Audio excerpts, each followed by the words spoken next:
Here's what happened.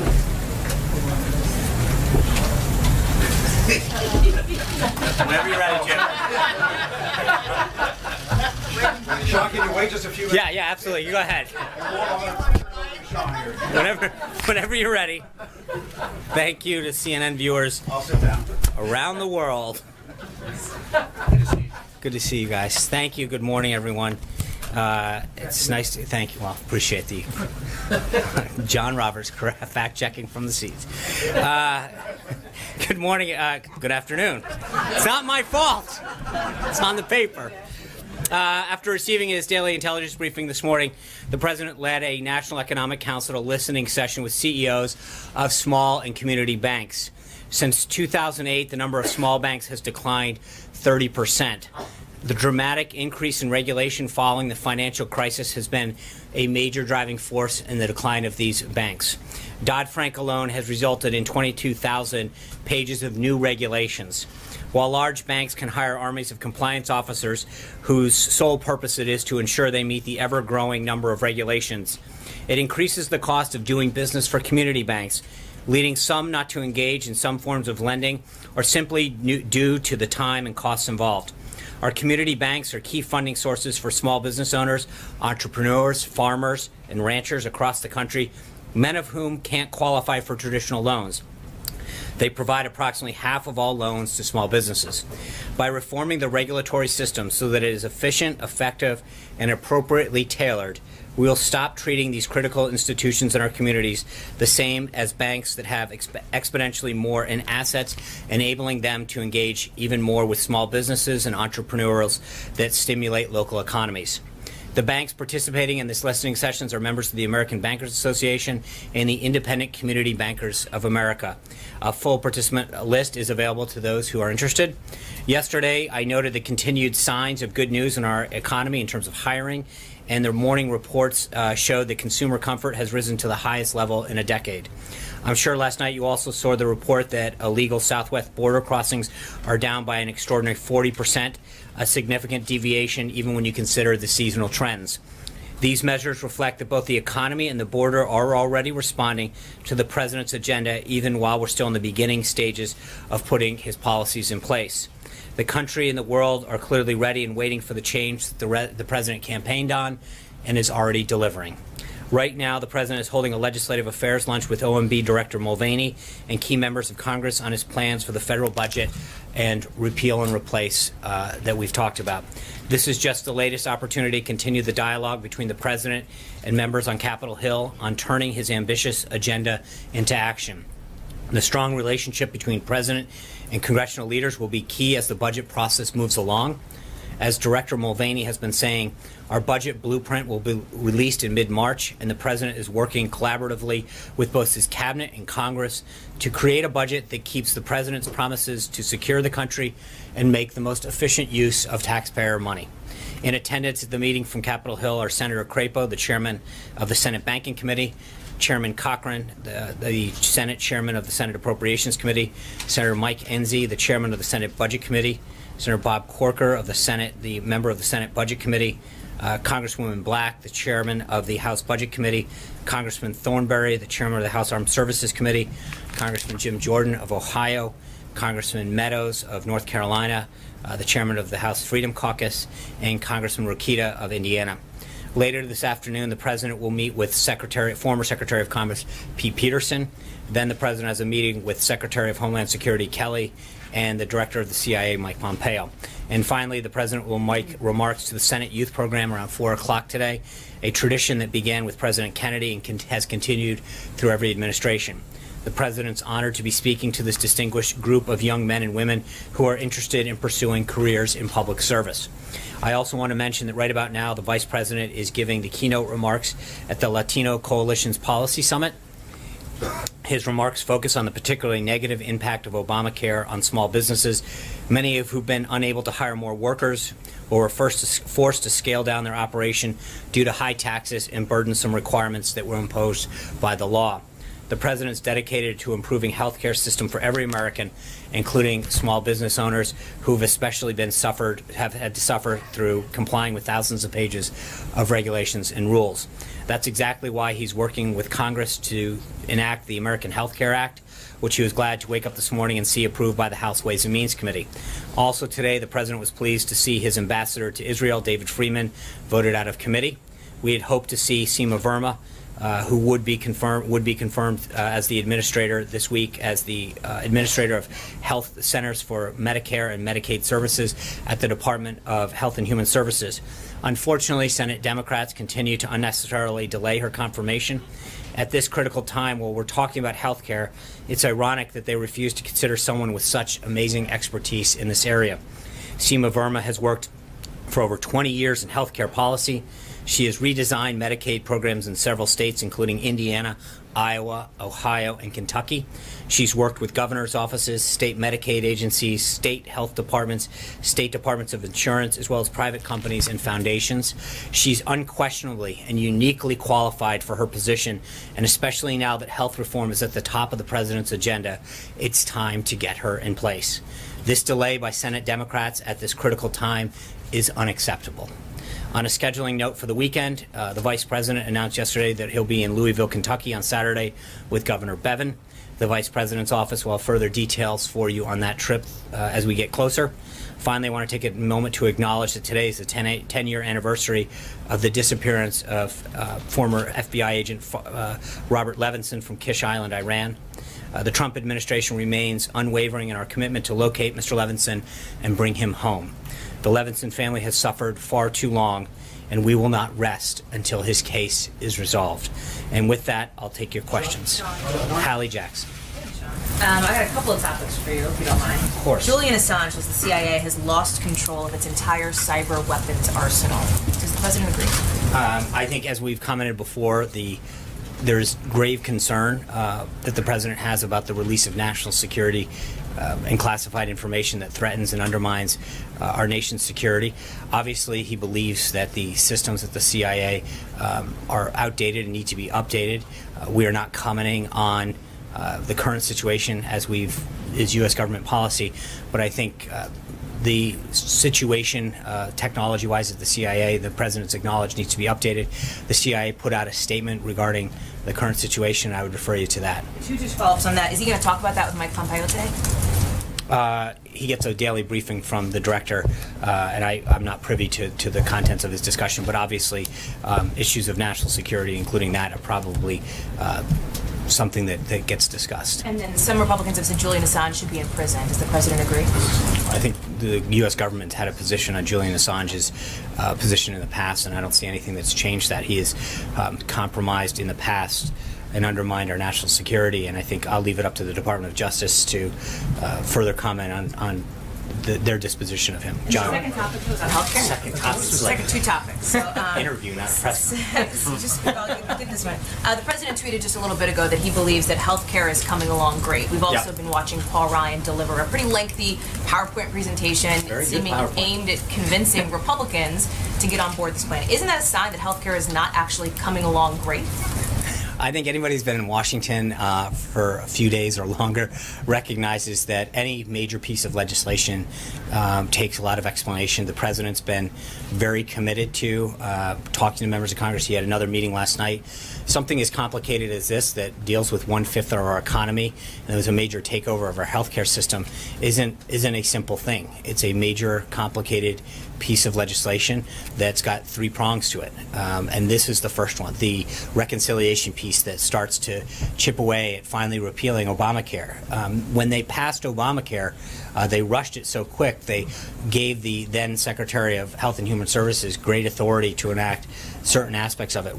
That would be our phase two, is having Secretary Price go through the pieces of Obamacare that he has been given the authority to when they passed it, to help unwind a lot of the things they did. And then phase three is stuff that has to be done through other pieces of legislation that does stuff like allow people to sell insurance across state lines, that allows small businesses to pool. So there's a lot of facets to getting this pushed through, and I think that one of the things that we've been able to do quite effectively is talk to members, especially in the House, but the Vice President's been very active on both sides of the chambers, both chambers, to communicate how this is a comprehensive strategy in 3 prongs to repeal and replace it with something more effective.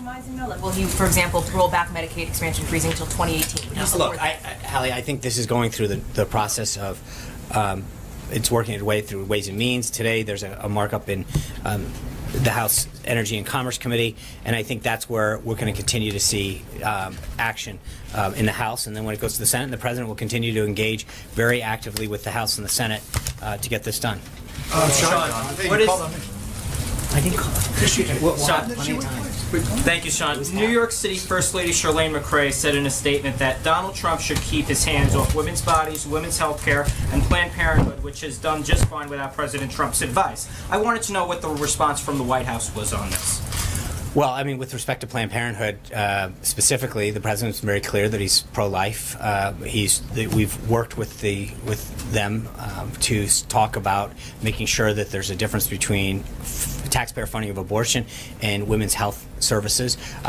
We have, and the president has committed to making sure that funds for women health community centers is going to be reflected by a substantial increase in his budget. He's committed to doing that, and he's trying to figure out a way to make sure that the focus of taxpayer money is spread towards community centers that provide vital health services to women, and that we're not using taxpayer funds for abortion. John Roberts. Just want to follow on Hallie in an unrelated topic, just so you're prepared. On health care, Senator Tom Cotton of Arkansas today sent out a series of tweets in which he basically said this is dead on arrival in the Senate. Go back to the drawing board, adding that it's absurd for the committees to be voting on something that hasn't even been scored yet. What does the president think of what Senator Cotton said today? Does he plan on having a conversation with him? Well, we're going to engage. He has talked to Senator Cotton. We'll continue to talk to any senator that has questions or concerns or ideas. It went through the Ways and Means Committee last night. I think they started at something like 10:15 yesterday morning. It is an 18-hour. I don't believe he's talked to Senator Cotton. He's meeting with members right now, as I just mentioned. He had dinner last night with Senator Cruz. He's continuing to work both sides of the aisle, both chambers. As I mentioned yesterday, I think you're going to see a very aggressive, a very robust push. We continue to have the team out talking to local media, local radio, op-eds placed, talking to local leaders.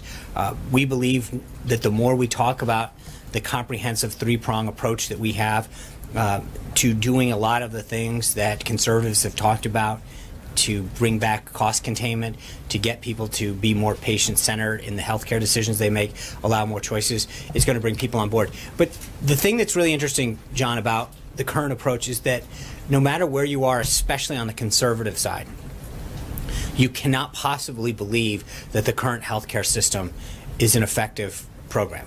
It is a monstrosity. It is a government gone wrong. And I think I understand that this is the and way I think that we will continue to engage with him and other members of the House and Senate that have ideas, but it's going to continue to work its way through the process. As I mentioned, it went through the House Ways and Means Committee. It's currently going through the House Energy and Commerce Committee. When the House passes it and it goes over to the Senate, I'm sure Senator Cotton and other senators will have an opportunity to have their say. That's part of the process.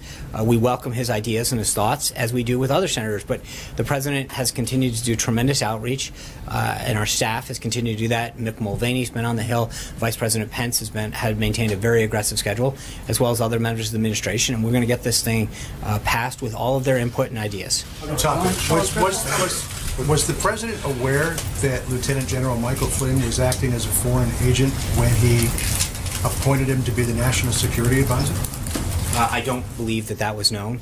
I would refer you to General Flynn and to the Department of Justice in terms of the filings that have been made. Had the president have known that, would he have appointed him? I don't know, John. That's a hypothetical that I'm not prepared to ask. I don't know what he discussed prior to being appointed in terms of his background, his resume, his client base. I don't know any of that. I know that from what I've read that he has filed the appropriate forms with the Department of Justice, and I think you should ask him and subsequently them if you have any questions about the specific filing. John Cotton. Just following up on Senator Cotton, he told me just a short while ago that he believes that this bill might actually make things worse in the current Obamacare. What do you say to Senator Cotton? I respectfully disagree, and I think that I hope we have an opportunity for the team to continue to not only talk to him about what we're trying to do and how we're trying to do it, but that we'd love to hear his ideas. I mean, this isn't, as I mentioned the last couple of days, we're not jamming this down people's throat. We're welcoming ideas and thoughts. We think this is the vehicle to restore a patient-centered health care bill to drive down costs. And I think Senator Cotton clearly recognizes that the current version of health care that's out there right now is not sustainable. And so we welcome his input into this process. We think that the work that we've done prior to putting this together with the House is something that reflects a lot of the best ideas, and we would continue to welcome his input on this. Are you open to major changes? Hold on, Charlie. I'm not open to. Well, I think the White House open to major changes, or is it? I think the president has said before he wants to hear members' ideas. He believes that this bill encompasses the best of ideas and the best way forward. But again, we're going to let the process work its will through the House and then subsequently through the Senate. And if members have ideas, we want to hear them, want them to be part of it. It's not. This isn't getting jammed through, and we welcome that. And that's why the president continues to meet with folks. You know, he met with individuals yesterday. He's continuing to meet with them today. He's going to be hitting the road. He wants to hear members of Congress, outside groups, physicians, healthcare providers, patients. But he wants people to have an input in this to make sure that we have the best possible bill that serves their needs, and that we don't look back like we do now with Obamacare and say, I wish we had done this right. We've got a system that frankly isn't working. And I think that no matter where you are on the political spectrum, you've got to admit that either you or a loved one or a friend or a colleague isn't getting the care they deserve or isn't paying what they thought they'd be paying. And I think we have to do this right so that we don't look back the way we do now and regret the way that it was done. Charlie. Senate and House conservatives have said that they want a sort of a return to the 2015 Obamacare repeal effort. If that effort landed on the president's desk, would he sign it? Well, I think the effort that's going through right now is the vehicle that's is what people are on board with. I think one of the things that we have to remember is that the process, this three-pronged progress, is done for a particular reason. The reconciliation process, which I know for most people it sounds like a very arcane inside baseball congressional term, but it only allows for certain things to happen in that repeal process. And that's why we've been very clear, and I think Paul Ryan laid out, Dr. Price has laid it out, and Mick Mulvaney is laying it out when he goes up to the Hill, that there's a reason that we keep talking about it in three prongs. Because there's only so many things that you are legally allowed to do through the reconciliation process. When the Democrats jammed this through, they did it in a way that they did it basically in two steps. They jammed it through the reconciliation process, number one, and number two, they gave broad authority to the Secretary of Health and Human Services so at the time that she could unilaterally do certain things with health care and implement certain things that we now have to undo in the same way. What we've done that's different, though, is frankly add a third prong, which allows for additional legislative vehicles that will go through the House and then in the Senate that will allow some of the core conservative principles that we've talked about for, frankly, decades, about allowing more competition, allowing people to pool, allowing people to do things that we think will allow lower prices to come out of the process. And I think that's a big difference in how... So if the repeal lands on the president's desk, he would not sign it? He is going to land on his desk because we're going to go through this process. Repeal without replace. Well, again, I think the way that we're doing now, I think, is the right and the responsible way to do this. This bill will land on the president's desk. He will sign it. We will repeal Obamacare, and we will put into place a system that will be patient-centered, that will allow the American people to have greater choice and lower costs. Blake. Sean, seeing the pushback that you're getting so far with healthcare, do you think it is realistic to have both healthcare and tax reform done in 2017? And I ask you that because Mitch McConnell was asked about this day, and he talked about there being certain constraints and that the tax reform portion of it could be a 2018 item. I think we feel very confident that we're going to get a lot done, continue to get a lot done this year. Tax reform's high on the president's priority list. I think it's high on the American people's priority list, and especially as April grows closer and closer and people look down at their federal tax form and realize how much they're paying. And we see companies pledging to come back, recognizing that these companies bought into the president's vision and agenda to make America more tax and regulatory friendly, so that they would create jobs, manufacture more here. That's something that he's committed to. He understands how important it is. Look, the president's uniquely qualified as a businessman, a successful businessman, to understand what a good business climate does to job creation and to manufacturing. And I think his commitment isn't just a campaign promise, it's something that he has lived by for decades now, understanding that that's what spurs economic growth. That makes one place more attractive to invest in or to hire more people or to grow jobs. And so for him, this is deeply personal. And I think that you're going to see Secretary Mnuchin and others work on the contours of that in the next several weeks, but we intend to maintain to the schedule that he laid out. The August portion is still the timeline. That's right. Eamon? Thanks, John. On drug prices, Congressman Elijah Cummings was here yesterday. Yeah. He said that the president was enthusiastic about his bill to cut drug prices.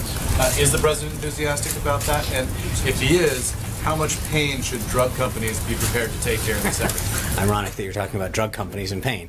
But maybe there's a pill for that. But yeah, I think the president, as you know, one of the reasons that he reached out to Elijah Cummings initially is because they share that. And I think, frankly, yesterday came to a lot of other areas where I think that they can find common ground and work on issues. And I know that drug prices is something that he understands near and dear, is helping many people get the care that they need, but the rising cost is something that is. So I think as we look at the vehicle in terms of the specific legislation, they share a commitment to it, and I think that there will be continued follow-ups, not just between Congressman Cummings but others, as to what the best piece of legislation is and how we get that home. The Democrats said that they're going to drop this bill in 2 weeks. Is the president prepared to push a Democrat bill on Capitol Hill? I think that's a bigger conversation that we have to have, with House leadership in terms of maybe it is that right vehicle. Maybe Speaker Ryan and Leader McCarthy and Chairman Brady have other ways to achieve the same goal or work with Congressman Cummings. I don't want to be prescriptive to the House as to how they work their will, but I know that the president has a commitment to that topic, and then he wants to work with Congressman Cummings and others who share that same commitment. John Gizzi. Thanks a lot, Sean. John Gizzi. Gizzi. Oh. You're both good looking, Johns, but I'll come back.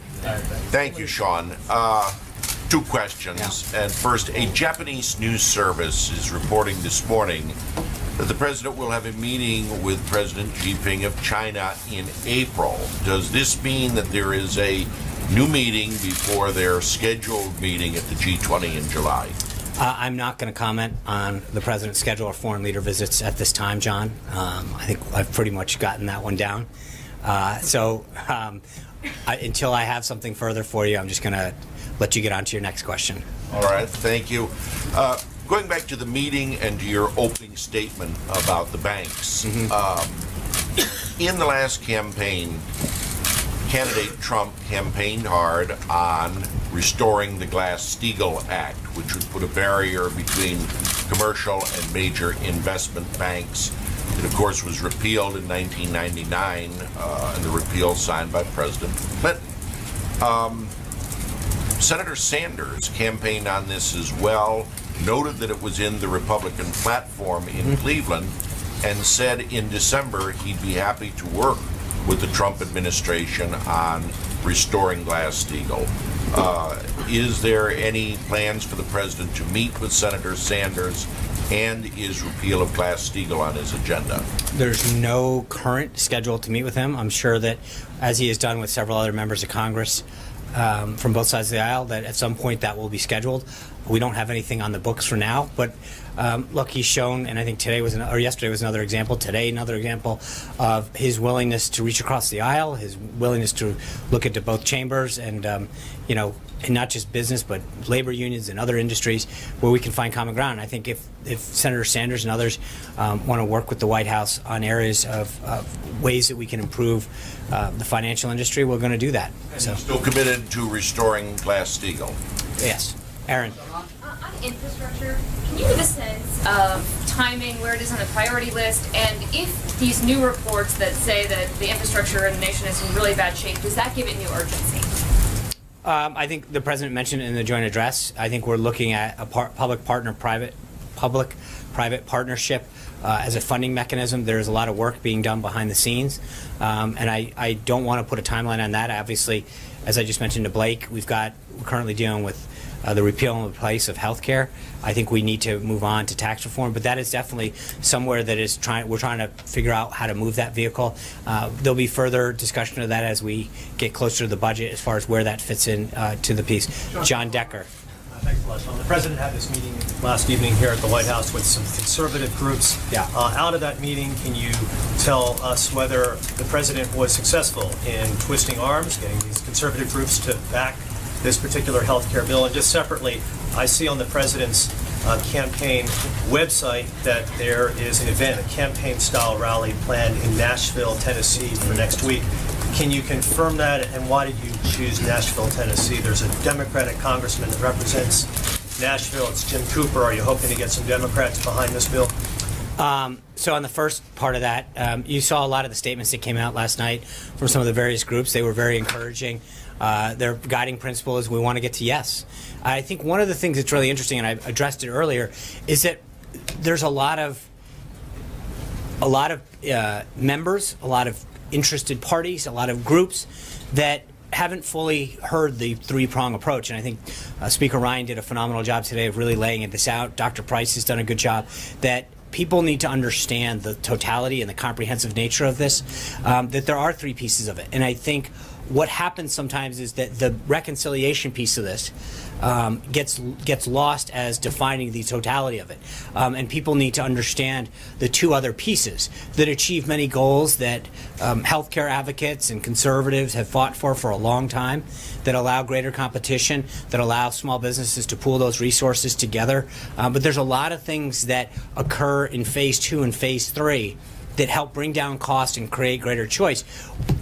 It's amazing when you listen to some of these meetings how often people say, I didn't realize that, and I didn't understand the full scope and totality of what the plan was. It's very encouraging, and then I think they, without getting into details, I think in a lot of cases they've shared some ideas with the president that we might be able to find some common ground on. So we'll take it one step at a time. Go ahead. And then on the campaign-style rally.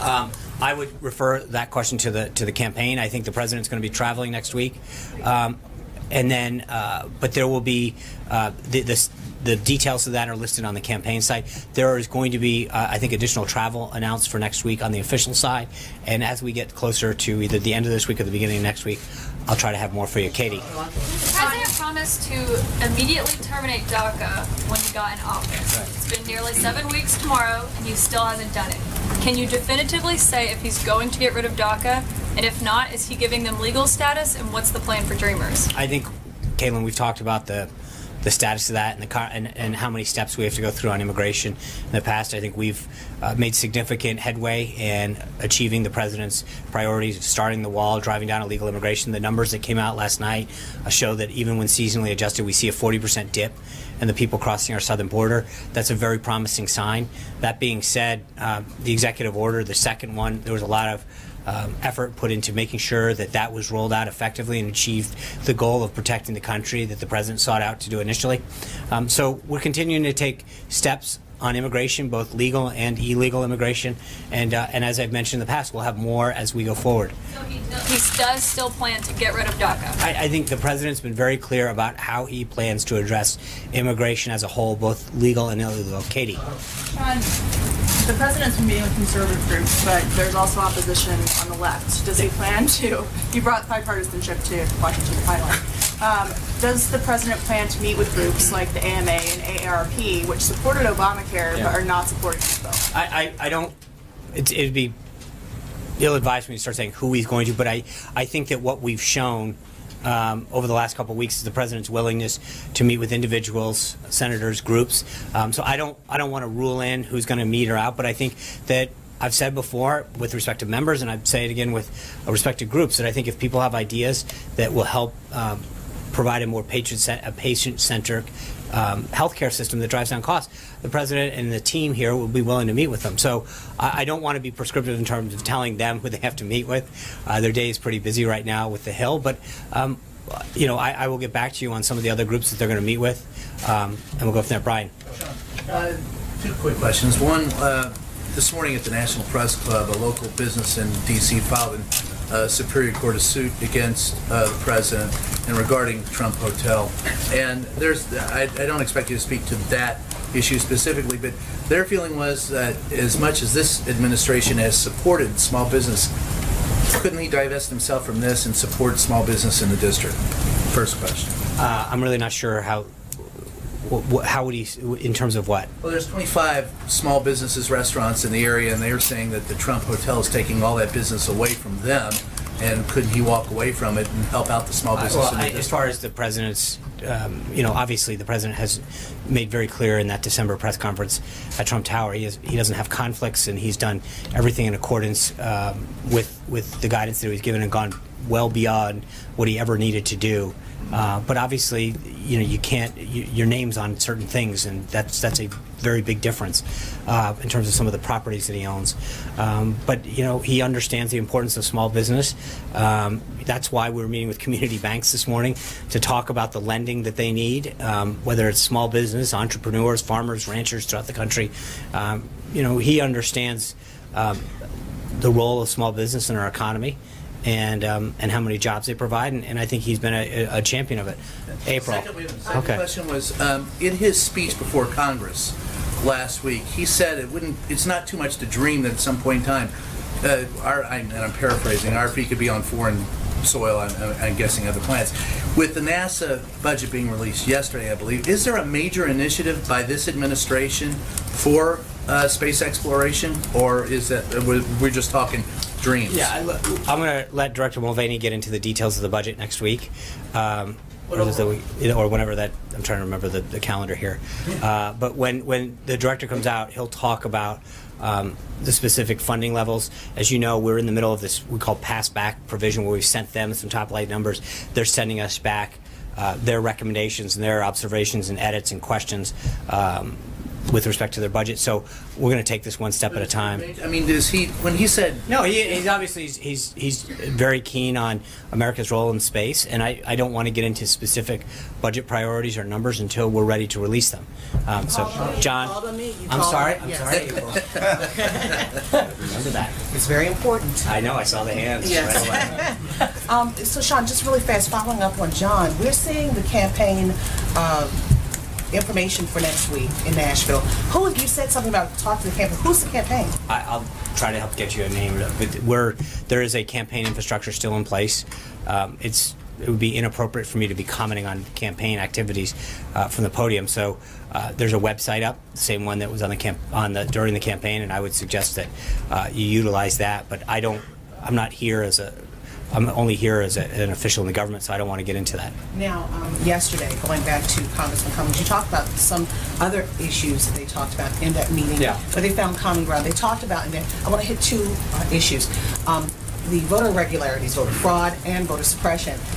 Where does the president see this coming together? We heard from Congressman Cummings, but where does he see? We understand he's saying that voter fraud is real when there are other people saying it's not, but then there are factual, documented cases of voter suppression.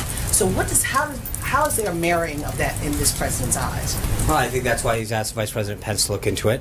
I would disagree with the assertion, though. I think there's also factual, evidence of people voting illegally. We saw that in Texas a couple weeks ago, and in other places. So part of the reason that he's asking Vice President Pence to chair this task force is to look into the issue. But we welcome input in other areas, and it's an area that they'll continue to discuss. Sarah? HBCUs. Now, also, Congressman Cummings said that when he talked to the president, and he brought up the issue of funding for HBCUs, President Trump said to Congressman Cummings that the presidents did not ask for money. Now, they came here, according to many of the presidents that I've canvassed, they came here with the intent of the fact that they were going to get some money from this executive order. And I don't think the executive order is the. But that's what their belief was. But then, what I understand that there was talk about investment in these colleges from Steve Bannon. One president wrote this down, saying that we are looking for a plan from you to invest in HBCUs, and we will execute it when we get it. So, and they're looking for full funding for Title III, Pell Grant full funding, fall, spring, and summer, as well as a one-time $25 billion investment. What does this White House think about this plan that they're trying to give back to this White House, especially at a time when you're looking at cutting domestic spending? Well, I think when they were here, we were pleased to roll out the executive order that talked about making historically black colleges and universities a priority in this administration, moving that sort of point person into the White House, so that we could coordinate a whole of government opportunities we talked about this, looking at the different educational opportunities that span the government. Whether it's health or investment in sciences, or even stuff like ROTC and NROTC programs that are some of these that span out of the Department of Defense. But we've got to look at how we're providing government assistance in a whole host of ways to historically black colleges and universities. I think the issue of funding will be properly addressed in the budget. And at that time, but obviously this is something that has been discussed. The president's request realistic? Is this funding request realistic? April, I'm not going to negotiate the budget from here, but I think that the president has been made very clear that the vital role that they play in our society, and I think he's shown that initially by the executive order that he unveiled, and we will have further information for you as we get closer to the budget. Sarah. Thanks, John. Circling back to what you said about critics characterizing the budget reconciliation bill as the entirety of repeal replace, how quickly does the president want to see Republicans move on phase 3, the companion legislation? Does he envision those unfolding simultaneously? And then given the early opposition to the budget reconciliation bill, does the president maybe want Republicans to recalibrate their strategy when it comes to that companion legislation? I am not going to start to tell Speaker Ryan or Leader McCarthy or the whip, Mr. Scalise, how to release and when to release legislation. But I think obviously we need to make sure that members and all Americans understand the totality of this. So at a schedule that they see fit, and I'll let them unveil that schedule, that they talk about the totality of this plan and the comprehensive nature and all three prongs that make up the repeal and replace part of this. It's important, I think, though, for people to do understand that there's a commitment to do all those things that we've talked about, whether it's pooling or across state lines. There's a lot of principles and things that we've discussed that I think are important to let people to know about. I'm going to go to Lahit Jha. Thanks. What is President's assessment of the situation in Afghanistan?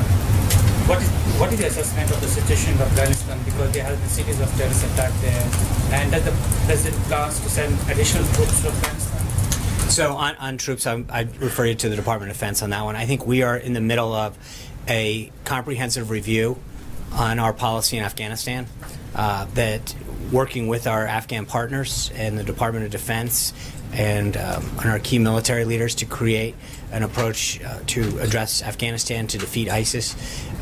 So we're in the middle of that process, and we have more. We'll update you, but I think the Department of Defense is probably the best place to go to get that. Trey. Thanks, Sean.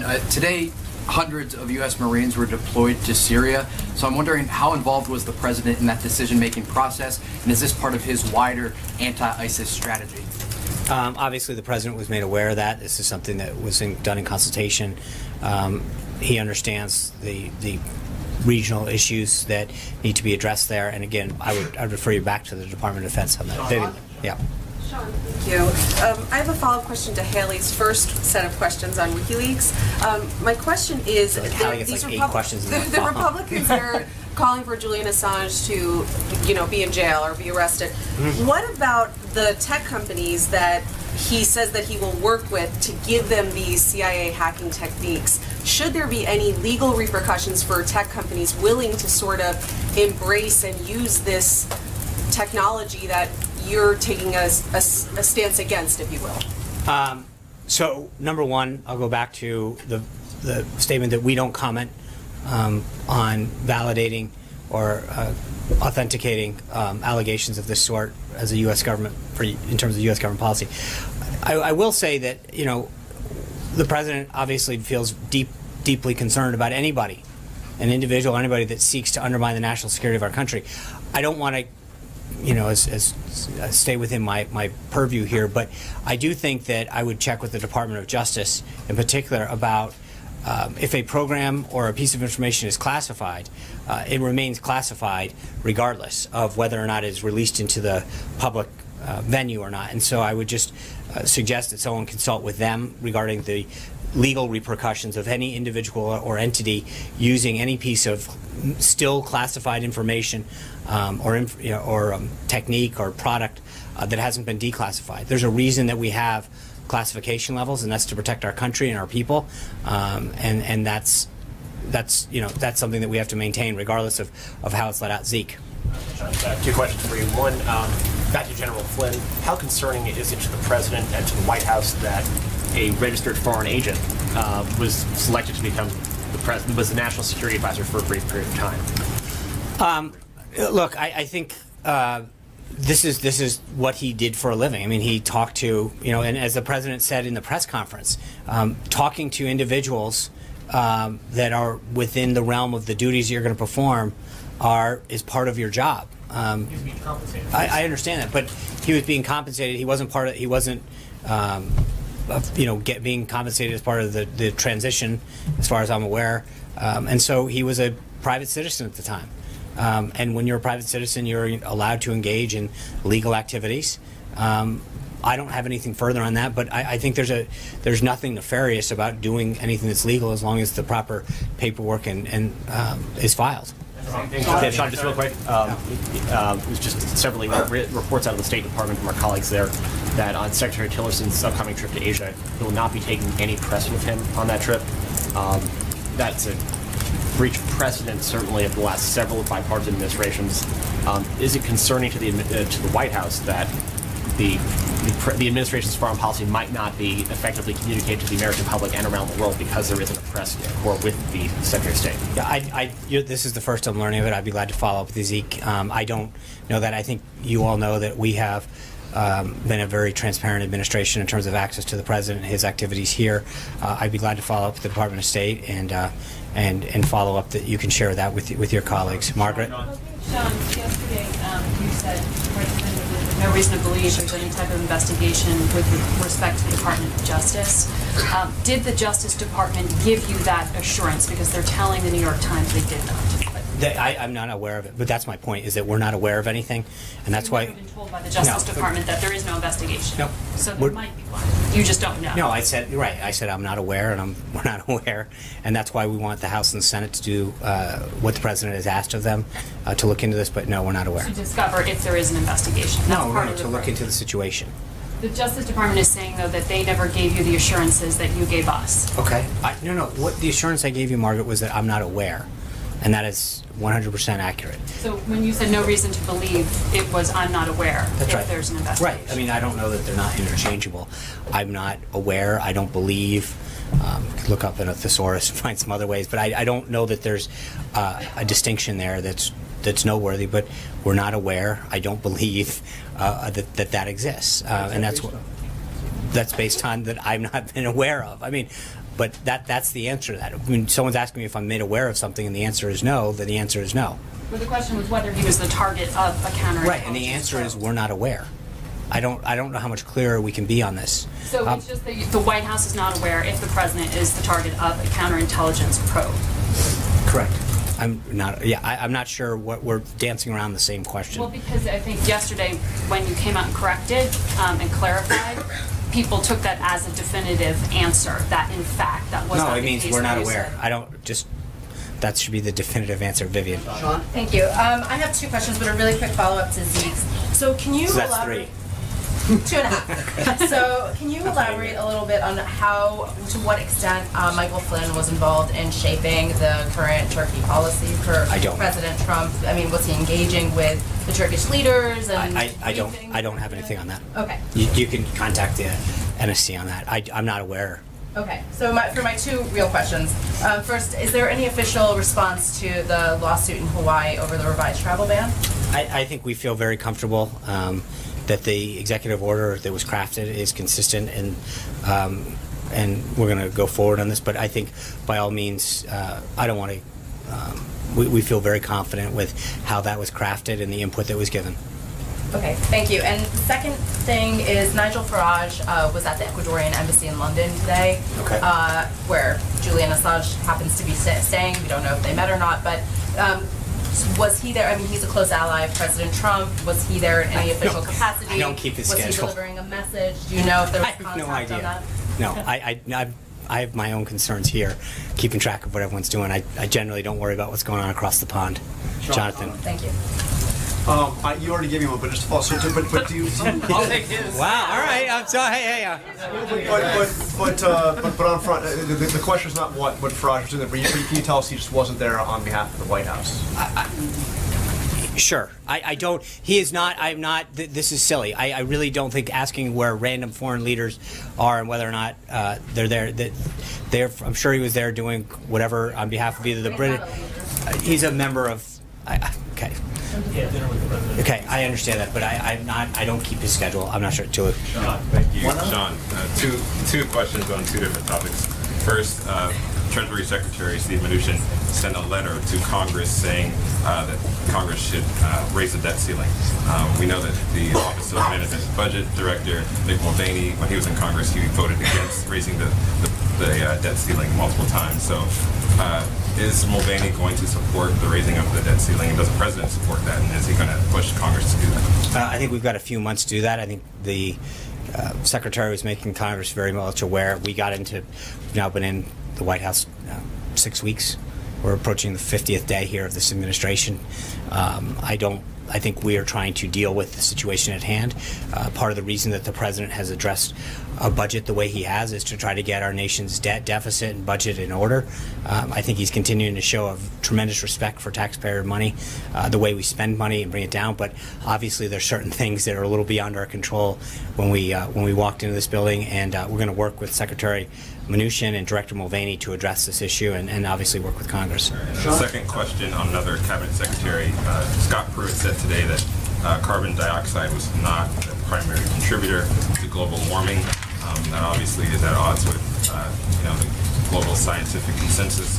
Does the president agree that? I think that's a snippet of what Administrator Pruitt said. He went on and said, I don't think we know conclusively. This is what we know. I would suggest that you touch base with the EPA on that. But he had a very lengthy response, and so that is just one snippet of what the administrator said at that. Anita.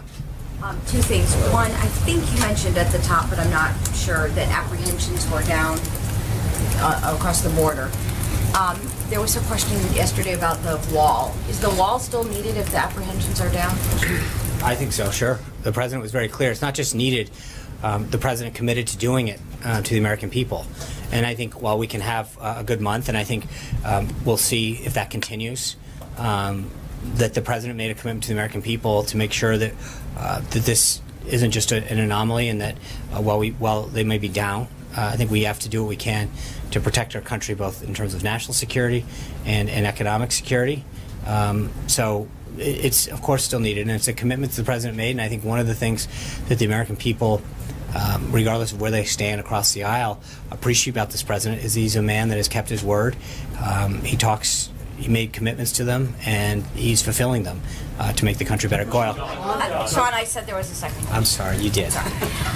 You have not, I think you've been asked this before, but have been reluctant to say whether President Obama and President Trump have spoken since the inauguration, although President Trump was very forthcoming about that during the transition, so I'm not sure why you wouldn't mention it. But I'm just asking that again, and there was a report yesterday that said their aides for both presidents have spoken. Can you talk to us about either of those things? I'd be glad to follow up.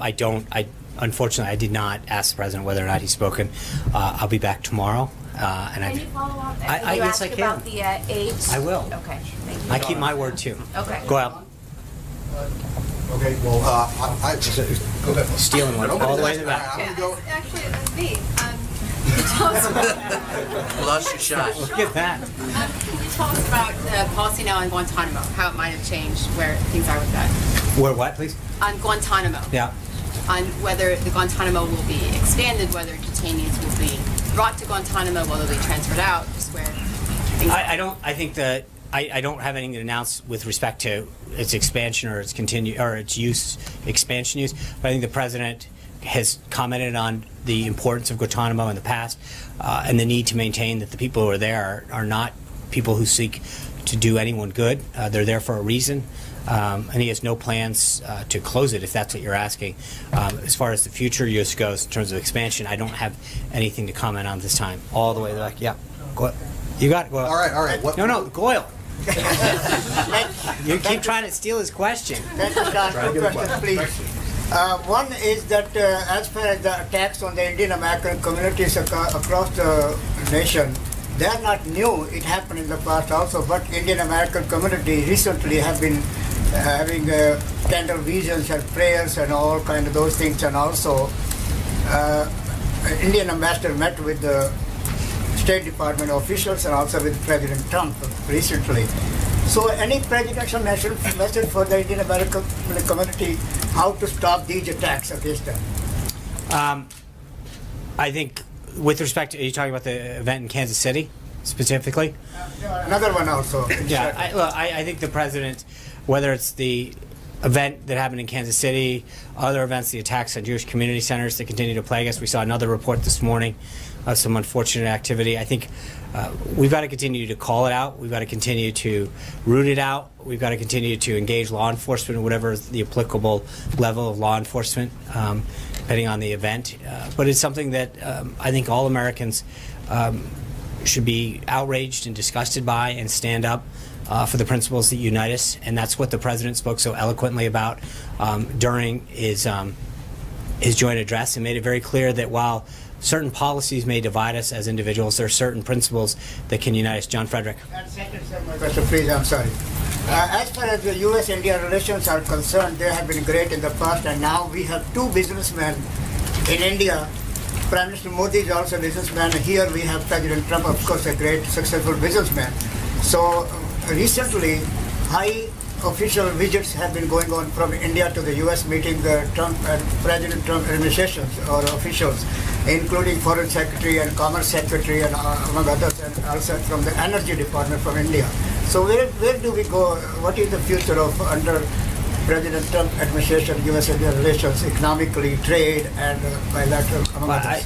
Thank you. I think he has talked about during the campaign and the transition, establishing a deeper relationship with Prime Minister Modi and U.S.-India businesses. And I think as we move forward in terms of our foreign policy, we'll have further updates on that.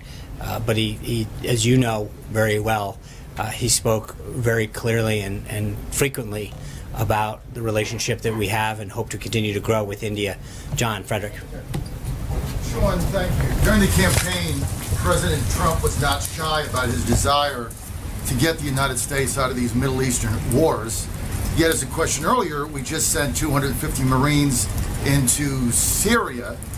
Is President Trump committed to going to Congress to receiving authorization for an AUMF or a declaration of war if we continue to deploy United States troops overseas? Well, John, I think there's a big difference between an authorization of war than sending a few hundred advisors, and I think most in Congress would probably agree with that as well. I think that's a big difference between a hostile action and going in to address some certain concerns, whether it's certain countries in the Middle East or elsewhere. I would refer you to the Department of Defense on that one. I think the actions that he has done and taken with the advice that his generals have given him as admirals as well, is something that we will continue to work on. Yeah. Two questions. One, first off, kind of clarifying the difference between the campaign stop and also the healthcare rollout. So Nashville will be kind of the campaign stop. How will the White House kind of pick and choose how that goes, whether it's going to be a presidential visit trying to sell the healthcare rollout or one for the campaign? And then a second question, sir. Well, I mean, I think the campaign will make decisions with respect to how they want to spend their money and where they want to go. and the official part, the White House, will do the same. But I think that's something that every president back as far as modern history has done as well. The president will be visiting several cities over the next coming weeks to engage the American people on the need to repeal and replace and other steps that he's taking to deliver on the promises that he's made as Commander-in-Chief. Second question, I know Senator Cruz was here for dinner last night. Can you characterize the relationship between the two men? 2018 will be here before you know it. Do you anticipate the president will be there to support him in that effort? Well, I think we got a few battles to get through legislatively, but I know that he enjoyed welcoming Senator and Mrs. Cruz and their 2 daughters last night to the White House. They had a very enjoyable time and a very fruitful discussion. But it's something that he is going to continue to do with members of both parties and both chambers, and not just here in Washington. I think you're going to see him continue to engage with governors and attorneys general and lieutenant governors. The president truly enjoys this level of engagement. He likes to sit down and talk about ideas, talk about the future of this country and get their input and ideas. And I think they talked a little business, a lot of personal last night, and it was a very enjoyable thing. With that, thank you guys. Have a great day. I look forward to seeing you tomorrow. I think tomorrow's going to be One Question Friday. Thank you all. Has the President spoken to the FBI Director about the wiretap?